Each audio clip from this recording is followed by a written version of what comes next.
So it's often said that you're the average of the 5 people you spend the most time with. And if that's true, who are you?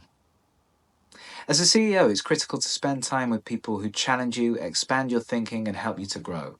Otherwise, you'll limit your own progression, and therefore the progression of your business. Raising the level of the circles you move in takes proactivity, thought, and a step into the unknown, but the payoff that comes with it can be immense.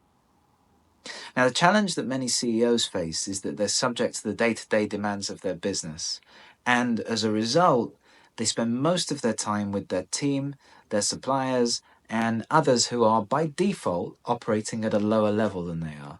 And this isn't a criticism of those people, but by definition, it's true.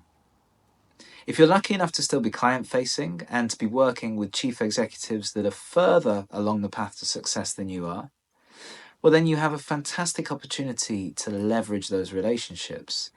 But that won't happen by accident.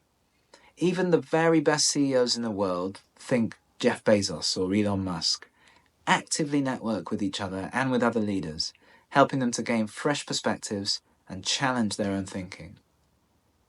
If you want to build relationships with those above your current level of operation, though, it's on you to be proactive. They won't come to you. You need to be intentional about creating opportunities to connect with people who can push you to think bigger and aim higher. Mastermind groups or CEO forums are a great place to start, as are high-level industry conferences.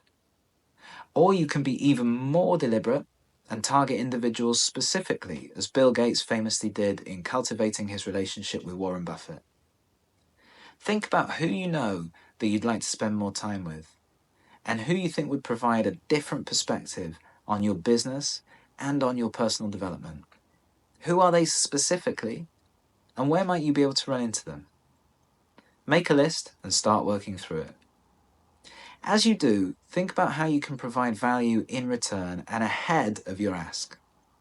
In Adam Grant's book Give and Take, the author showed that givers, or those who add value first, tend to build stronger and more meaningful relationships, which in turn yield better long-term results for their careers.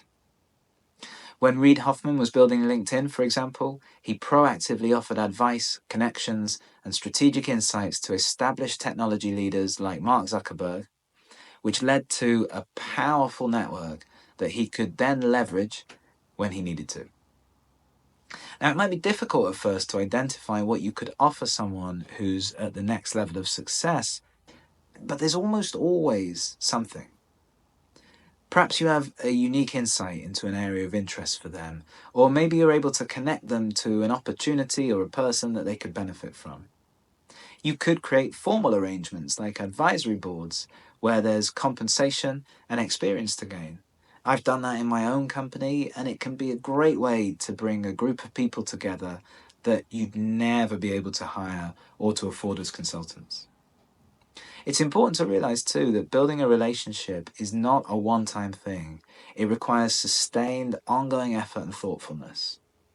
Meaningful follow-up is essential, and you must be prepared to put in the time before reaping the dividends.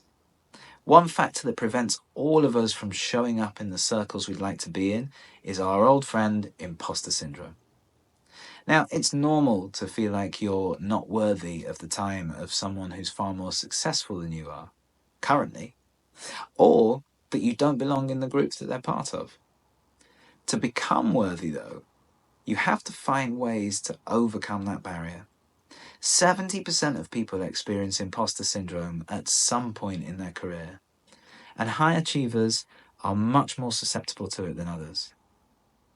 Recognizing your imposter thoughts and reframing them can help you to cross this frontier. Sheryl Sandberg, former COO of Meta, has talked about this at length in her books, interviews, and articles. So if you want to raise your game and become a better CEO, you have to find a way to raise the level of the circles that you move in. Spending time with people who challenge your thinking and provide new perspectives is fundamental to your personal and professional growth.